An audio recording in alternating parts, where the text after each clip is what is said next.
trouble filming over the last couple of days because I've been onboarding at my job. There's been a lot of family drama over Thanksgiving, and that was just, I had a hard time being perceived. You know, I just didn't want to come on here and be complaining about my family, and I just got stuck. And basically I'd had a bunch of job drama right before that with my last job, and then having all the holiday drama. It was just kind of like, I can't be perceived right now, but I want to show up for, and I'm also like, you know, in a very professional, going into a very professional environment at LifeWorks. So I've been getting my button-up shirts, getting all, you know, the admin. We're doing a lot of admin in this job, more than I did in my last job, so getting all the admin stuff figured out. And I was like, will it behoove, you know, my forward career to be posting videos of myself in my t-shirt in my car, you know, talking about life? I don't really want to be doing that, but I do want to stay with the how do we kind of live an embodied life? How do we self-reflect? How do we put down our ego? You know, how do we and be a person that I am, which is neurodivergent, ex-cult, queer, it just kind of be visible and kind of show what I'm doing in the world, and be a resource for people who are also trying to figure stuff out in that way. If you also have, you know, PTSD and sort of physical flare-ups or whatever the package is that's specific to me that I have going on. You know, I've found dance to be therapeutic for my mood disorder, and I've found, which is PTSD, and I've found that I've had to work through like self-regulation and learning and reflecting based on deconstructing from my religion. And so I do always want to be here to be talking about dance movement therapy and how, you know, and kind of be honest about the realities of living in a body where I'm still learning how to be a person, you know, and I get overstimulated, and I use my coping skills of dancing, and I am moving, you know, cultivating and curating the spiritual community that works well for me, which is usually Wiccan or, you know, all faiths spirituality, and how I connecting with my chosen family.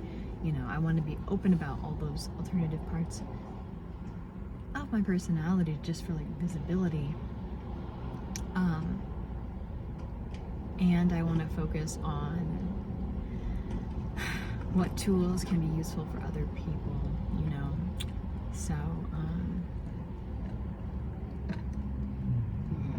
you know, right now I think the majority of that is talking about how I am participating in building community, and learning how to engage socially. I know when I first moved out, I would look for videos that would be like, how does one make friends? Or like, you know, how does one regulate emotions? Or how to be in the world as a trans-masc person, if you're experiencing discrimination in the workplace, or how to, you know, talk to your family who's religious if you're not, and how to be respectful but still be yourself. You know, visibility for an alternative family, and what does it look like to be polyamorous in the day-to-day.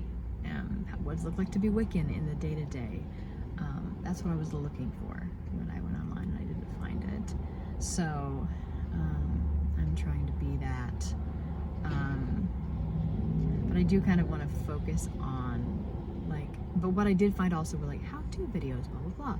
Which on the one hand you could say seem very professional, but I kind of have a hard time connecting with it and like trusting the information of people that I don't feel on like somewhat of a personal level.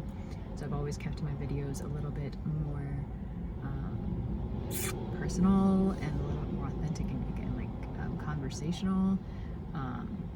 I just feel like that's better. That's always the teachers that I have learned from the most online have been somewhat conversational. That's why I love podcasts as well. So I do want to move towards like a little bit more of an educational lens going forward on here. Just like, you know, how does one regulate? How does one respond to microaggressions in the workplace? How does one show up as yourself in college in this environment? How do you deal with those kinds of things? And I also just thought it might be helpful to kind of reiterate why I have this space online. And so yeah, it's so that you can feel a little bit more at home. And so towards that end, I can show you a couple videos I have from like onboarding. I don't really have that much. And this weekend was really beautiful because despite stress from transitioning jobs, which I'm going to add something in there, I have been feeling a lot of shame around like failing at my jobs, like having a lot of jobs that didn't end up being a fit, and feeling like I was, every time I left a job after 2 years, you know, or they asked me to leave, that I was, you know, having this trail of messed up stuff in my wake. And then I got connected yesterday to a person I used to work with at the Safe Alliance, who I really value, and everyone there that worked there before the program I worked for shut down, that I've reconnected with since then, has been through like 5 other jobs since then as well. It's really hard to find like your home base, the people that you do really align with their vision, and sometimes it's hard to tell what people's vision are until you get in on the job. So I'm starting to realize it might be a little bit more normal than I think to have multiple jobs while you're looking for a better, a more secure home base. So that was kind of nice, but yeah, I did some onboarding. We're building out our team right now, so that's going to be really nice because we're going to get started with a lot of like a fresh team of people that are all coming on around the same time. So, you know, for it to work in a drop-in center, which was my first, you know, foray into social work when I did my internship at Out Youth and when I volunteered there, LGBT drop-in center in Austin. And so that's kind of fun to be returning to that territory a little bit. But yeah, last night, you know, I'm not going to go too into the Thanksgiving drama, but I do think that I want to be a little bit visible on here as a queer person, and I'm aware that a lot of other queer people have stress around the holiday season. So I'm not going to not name it and be like, you know, this is this. But yeah, I don't want to go too into it. But there is a lot of stress around the holiday season, around Thanksgiving with my family, and a lot of them don't approve of my lifestyle. I don't know that I'm called lifestyle, but you know, a lot of them don't approve of queerness or partners that I choose. It's a mixed bag, and it's always really stressful to figure out who in my family is, you know, going to tell me I'm going to hell when the next time I visit. So it's always really stressful over the holidays, and I found I am dealing with some heartbreak over that. You know, you'd think you would get over it after some period of time, but I do think it's always kind of raw around the holiday season, and so that's going on. I was ending up feeling honestly taking a hard look at myself and being like, what ways am I contributing to this stress at my workplace, with my family, and but not only looking at it in the form of like self-improvement, but I ended up looking and collecting a lot of shame and collecting a lot of maybe I am, you know, broken and all of these things. Not really for my sexuality, it's hard to put my finger on it, but I think just, yeah, I ended up collecting a lot of like, there's no place for me, feeling in my body, and that it is not safe to show up as myself. Let's cut that part out. And then last night I got invited to a wonderful new friend of mine's birthday party and Samhain ritual, and now you're gonna see my face light up because it was the energy that I needed. These are all people that I've known in the ecstatic dance community and in the festival spaces for several years, like tangentially off and on, and haven't spent like a birthday party with any of them, I don't think. Or no, actually one of them came to the birthday party. But yeah, like it started, I walked in, you know, and my friend Halo had a robe and, you know, a beautiful goddess crown, and I had set up a ritual for Samhain, sage and, you know, or some types of essential oils were going, and she had made bundles for everyone. There were these blue mats on the floor. Of course, everyone was wearing their highest self, you know, outfit, slutty or cutesy or comfy or whatever.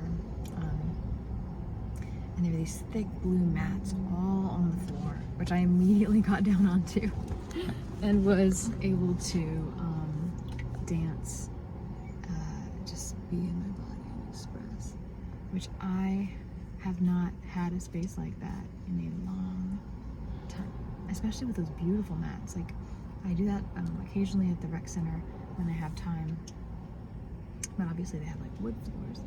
So those mats were amazing feeling, and they had a banner. They had a beam hanging from the ceiling that you can hang people on for like suspension for rope. It was a beautiful group of people, and so I danced and was in my sensuality for a while. We gave Halo a birthday massage, which I was able to ask her if she would like, and said affirmations over her, and gave her little kisses. and she led the ritual, which we had. It was a sober event. We had cacao, and sushi, and fruit, and she asked all of us we did some ohms and some breath work, and then she asked all of us for what we were bringing into our lives, calling into our lives, and what we were banishing out of our lives, and we were going to burn them in a bonfire. So we breathed together and we wrote them down, and then we went around and shared as we were comfortable. And then when we closed out the ritual, which is the Witch's New Year, so it was fun to be like, oh, we're going to kind of do our New Year's intentions, sort of. So we did all that, and then when it closed out, there was just a lot more like rolling around and massage and cuddling and leg hugging and more massage, and someone massaged my feet and my legs, and I got to cuddle with a lot of people, and then dance and flow with a lot of people, and then they put on some music, some more upbeat music, and so we got to just dance. Of course, Hunter Golden from Demon Hunters. So we got to just dance and jump, and I was pretty giggly. And then by the end of the night, it was a beautiful house. Like the floor seating is exactly what I want my house to be. When I get my house in Austin again. When I get a house in Austin again.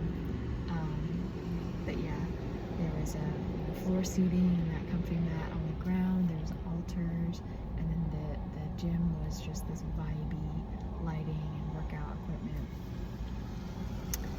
And yeah, the people there were just so sweet and amazing, and you know, showering each other with love and blessings. and it was also very low stim, like calming music and environment. And then we got to give the birthday girl birthday spanking, which was very fun. And so I got in on that, and got to reconnect with a lot of people that I've, like I said, just seen a little bit here, a little bit there, talk about intention, talk about community building, talk about projects that I might want to do, like dances or rituals, or